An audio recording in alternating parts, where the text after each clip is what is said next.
Hello, this is Chase Pelagi. Thank you for tuning into my channel, and today we're going to take a look at the Big Brother by Ka Bar. Very fascinating knife, but first let's go over some specs of it. It weighs in at 0.90 pounds, so less than a pound. Its steel is a 1095 Crovan, and that is just kind of Ka Bar's designation for their particular 1095. The Crovan stands for chromium and vanadium. The blade length is 9 3/8 inches, and the blade thickness comes in at 0.165. As you can see, pretty thin for this large of a knife. The overall length is 14 3/8, and it is considered a flat grind, the edges anyway. The edge angle comes in at 20 degrees per side for an inclusive of 40 degrees, just like its smaller brother. The handle material in this case is craton. You can see it's kind of rubbery, and that is one thing actually from pictures. It just seems from pictures a little more rubbery than it actually is. It does have a rubber feel to it, but it is hard. It provides grip, but it's not... there's not a whole lot of give to it. I mean, that was one misconception when I was looking at these knives that I did want to make clear. Now, you can also get this in a leather handle like this. This is just a regular USMC, but the handle would be just like that. The knife is made in Olean, New York, like the rest of them, right in the USA. And the sheath is made in Mexico. Now this is just this standard leather sheath here. Okay. Now my initial attraction to the Big Brother was that they retained that classic look and feel of the original, you know, with the clip point and just the overall, like I said, look and feel of it. That really kind of hit home to me, and I wanted to check it out, and so far I have to say I'm pretty impressed with the knife. But to understand what this knife can take, we should first look at how it's constructed. Now, the first thing they do is they use a shearing process in which the blade of the knife is punched out of a huge sheet of metal using a 100-ton blanking press. Then it gets its heat treatment, and from my little experience, Ka Bar is one of the best heat treating processes for 1095 steel that I'm aware of. I mean, it does have some contenders, but they do a fantastic job. Now, in this process, though, the blades are run through a heat treating belt oven. It's just an oven, essentially, with a belt that it goes through, and it takes about an hour to complete this stage. Now, next is the tempering process, which is the last stage of Ka Bar's heat treatment process. And the blades are tempered in an oven for several hours. This kind of results in the very tough steel that Ka Bar is just generally known for. Now, the next thing they do is grind the blades. In the Big Brother's case, the edge, like I was just saying, is a flat V grind and is 20 degrees per side, like I just addressed there. But notice in the picture there, the thinner rat tail tang. Okay. Now, then they go through the handle finishing process, and the handle is made by compressing the leather washers onto the tang and shaping and coloring them. Obviously, this is going to be a little bit different for the craton version, but then, of course, I said lastly, but the pommel is attached then to the handle of the knife with the steel pin. The pin is pushed through the pommel and driven partway through the tang, and that's kind of what keeps everything together. But now that we know how it's constructed, its weakness is apparent to me. And I would say that the weak link is the rat tail tang. And because of that style of tang, I'd say that lateral stress would be its Achilles heel. Now, don't get me wrong, I have put Ka Bars through some pretty serious testing, and they always came out on top. I mean, even to my surprise in most cases. But first of all, I want to make it clear that this would not be my first choice for a super hard use knife.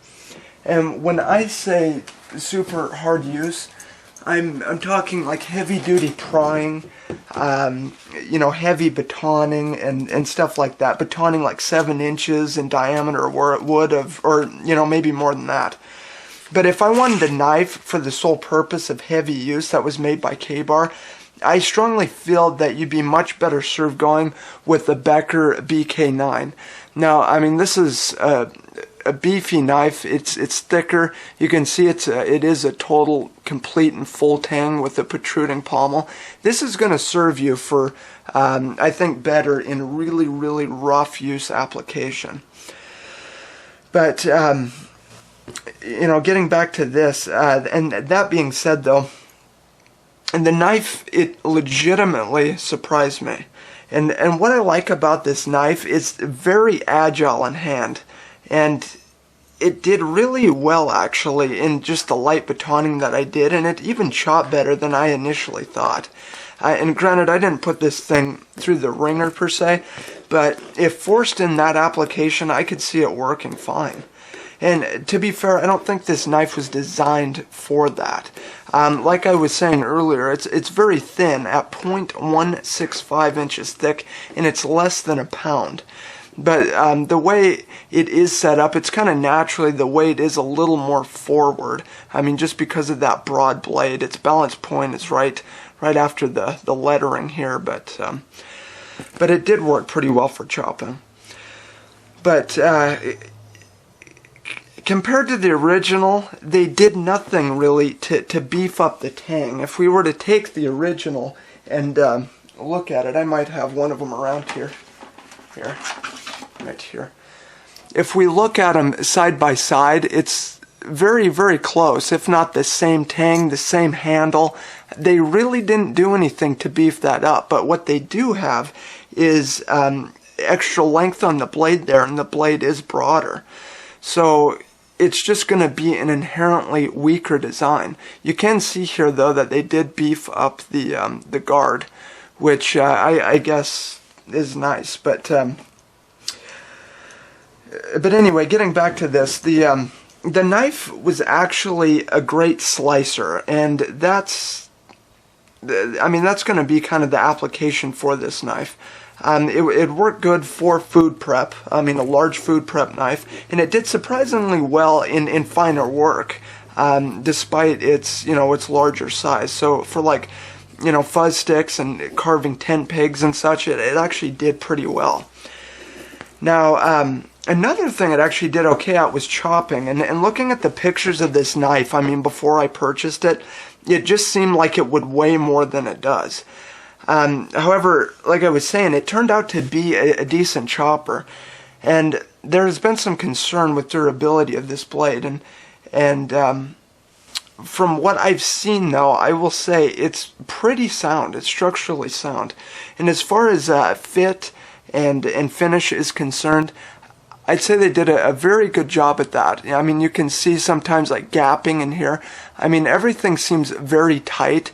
It's put together nicely, and it actually does feel solid.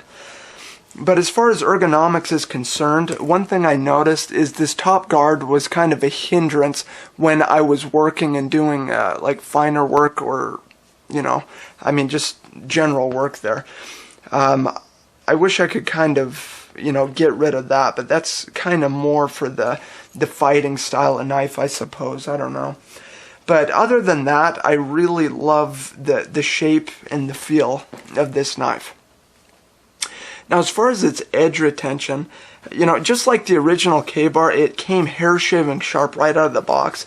And no matter what I did, I could not get it to lose its edge.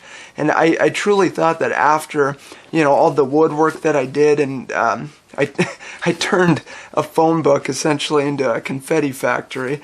I seriously thought that this would just start to lose its edge, but it didn't. Let me see, actually, I might have a piece of paper here. Just to kind of show you what I'm talking about here. And I haven't done anything to this edge. That's truly surprising. Just incredible. Anyway, Okay, as far as accessories and variations out there, it like I was saying, it comes with this leather sheath here.